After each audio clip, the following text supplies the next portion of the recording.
Hello എല്ലാവർക്കും welcome to FMKC world YouTube channel. അപ്പം നമ്മൾ ഇന്ന് തയ്യാറാക്കാനായിട്ട് പോകുന്നത് പരിപ്പ് വടയാണ്. സിമ്പിൾ പരിപാടിയാണ് കേട്ടോ. കുറച്ച് സമയം മാത്രം മതി നമുക്ക് തയ്യാറാക്കാൻ വേണ്ടിയിട്ട്. അപ്പോൾ എങ്ങനെയാണ് തയ്യാറാക്കുന്നത് നോക്കാം.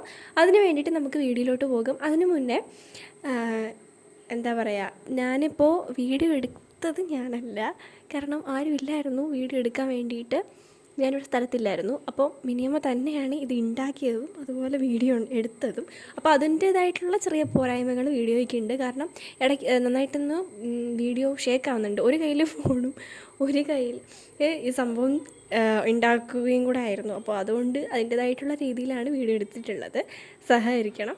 അപ്പോൾ ഇനി എന്തായാലും നമുക്കിതെങ്ങനെയാണ് തയ്യാറാക്കുന്നത് നോക്കാം. അതിന് വേണ്ടിയിട്ട് നമുക്ക് വീഡിയോയിലോട്ട് പോകാം. വീഡിയോയിലോട്ട് പോകുന്നതിന് മുന്നായിട്ട് ചാനൽ നിങ്ങൾ ആദ്യമായിട്ട് കാണുന്നവരാണെങ്കിൽ ഒന്ന് സബ്സ്ക്രൈബ് ചെയ്തേക്കാം. സബ്സ്ക്രൈബ് ചെയ്യുമ്പോൾ തൊട്ടടുത്ത് വരുന്ന ബെൽ ബട്ടൺ ഒന്ന് ക്ലിക്ക് ചെയ്ത് ഓൾ എന്ന ഓപ്ഷൻ തന്നെ സെലക്ട് ചെയ്യണം കേട്ടോ. എങ്കിൽ മാത്രമേ ഞങ്ങൾ വീഡിയോസ് അപ്ലോഡ് ചെയ്യുമ്പോൾ തന്നെ നിങ്ങൾക്ക് നോട്ടിഫിക്കേഷൻ ലഭിക്കത്തുള്ളൂ. അതുപോലെ വീഡിയോസ് ഇഷ്ടമായി ലൈക്ക് ചെയ്യുക, ഫ്രണ്ട്സിനൊക്കെ ഒന്ന് ഷെയർ ചെയ്ത് കൊടുക്കുക. അപ്പോൾ എങ്ങനെയാണ് തയ്യാറാക്കുന്നത് നോക്കാം. വീഡിയോയിലോട്ട് പോകാം. അപ്പോൾ ഈ പരിപ്പോട ഉണ്ടാക്കാനായിട്ട് നമ്മളിവിടെ 1/2 കിലോ പരിപ്പാണ് എടുത്തിട്ടുള്ളത്. അത് നമ്മൾ 2.5 മണിക്കൂർ വെള്ളത്തിൽ കുതിക്കാൻ വെച്ചിട്ടുണ്ടായിരുന്ന അതിപ്പോൾ 2.5 മണിക്കൂർ കഴിഞ്ഞിട്ടുണ്ട്. ഇനി നമ്മൾ ഈ വെള്ളം കളഞ്ഞിട്ട് വേറൊരു വെള്ളത്തിനകത്തേക്ക് ഇതൊന്നുകൂടി ഇട്ടിട്ട് വെള്ളം ഒന്ന് തോർത്തി കളയാൻ വേണ്ടിയിട്ട് വെക്കുവാണേ.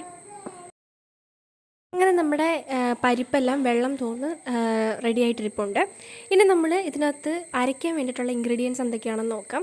നമ്മൾ 4 വറ്റൽമുളക് എടുത്തിട്ടുണ്ട്, പച്ചമുളക് എടുത്തിട്ടുണ്ട്, വെളുത്തുള്ളി എടുത്തിട്ടുണ്ട്, അത് ഓപ്ഷണലാണ്. പിന്നെ ഇഞ്ചി എടുത്തിട്ടുണ്ട്, പിന്നെ കുറച്ചധികം ചുവന്നുള്ളി എടുത്തിട്ടുണ്ട്, പിന്നെ കറിവേപ്പില 3-4 തണ്ട് എടുത്തിട്ടുണ്ട്.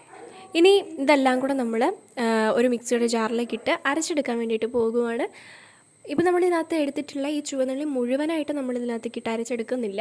കുറച്ച് മാത്രമേ നമ്മളിതിനകത്ത് ചേർത്ത് അരയ്ക്കുന്നുള്ളൂ. ബാക്കി നമ്മൾ ഇതിനകത്തേക്ക് ചെറിയ കഷ്ണങ്ങളാക്കി ഇട്ട് അല്ലാതെ മിക്സ് ചെയ്യാൻ വേണ്ടിയിട്ട് മാറ്റി വയ്ക്കുന്നുണ്ട്. ഇനി നമ്മളിതിലേക്ക് ഇടയ്ക്കൊന്ന് കടിക്കാൻ കിട്ടാൻ വേണ്ടിയിട്ട് നമ്മൾ ഒരു പിടിയും മുഴുവൻ പരിപ്പ് ഇതിലേക്ക് ഇട്ട് കൊടുത്ത് മിക്സ് ചെയ്തെടുക്കുന്നുണ്ട്. ഇനി ഇതിലേക്ക് നമ്മൾ ആവശ്യത്തിനുള്ള ഉപ്പ് ചേർത്ത് കൊടുത്തിട്ട് നന്നായിട്ടൊന്ന് കൈകൊണ്ട് തന്നെ മിക്സ് ചെയ്തെടുക്കുവാണേ. കൈകൊണ്ട് തന്നെ മിക്സ് ചെയ്യുമ്പം എല്ലാം അതിനനുസരിച്ച് മിക്സായി കിട്ടും. അപ്പോൾ അതിനനുസരിച്ച് നിങ്ങൾ മിക്സ് ചെയ്യാൻ വേണ്ടിയിട്ട് ശ്രമിക്കുക. ഇനി നമ്മൾ ഈ മിക്സ് ചെയ്ത് വെച്ചിരിക്കുന്നതിനകത്തേക്ക് നമ്മൾ നേരത്തെ കുറച്ച് ചുവന്നുള്ളി മാറ്റി വെച്ചിട്ടുണ്ടായിരുന്നല്ലോ, ചെറിയ കഷ്ണങ്ങളാക്കിയിട്ട് ഇതിനകത്ത് മിക്സ് ചെയ്യാൻ വേണ്ടിയിട്ട് ഇടാൻ വേണ്ടിയിട്ട്. അത് നമ്മൾ ചെറിയ കഷ്ണങ്ങളാക്കി അരിഞ്ഞ് വെച്ചിട്ടുള്ളതാണ് ഇപ്പോൾ നമ്മളിതിലേക്ക് ഇട്ട് കൊടുത്തിട്ടുള്ളത്. ഇനി ഇതും നന്നായിട്ട് കൈകൊണ്ട് തന്നെ എല്ലാം കൂടെ ഒന്ന് യോജിപ്പിച്ചെടുക്കാവേ. നല്ല രീതിക്ക് മിക്സ് ചെയ്ത് കൊടുക്കണം കേട്ടോ. ഇനി നമ്മളിപ്പോൾ ഈ വീഡിയോയിൽ കാണുന്നത് പോലെ ചെറിയ ബോൾസായിട്ട് നമ്മളിതുപോലെ ഉരുട്ടിയെടുക്കുന്നുണ്ട്. അതിനുശേഷം അത് നമ്മളൊന്ന് ജസ്റ്റ് പ്രസ് ചെയ്ത് ഈ ഒരു ഷേപ്പിലാക്കി എടുക്കണം. പരിപ്പോടയുടെ ഷേപ്പൊക്കെ നിങ്ങൾക്ക് അറിയാവുന്നതായിരിക്കുമല്ലോ.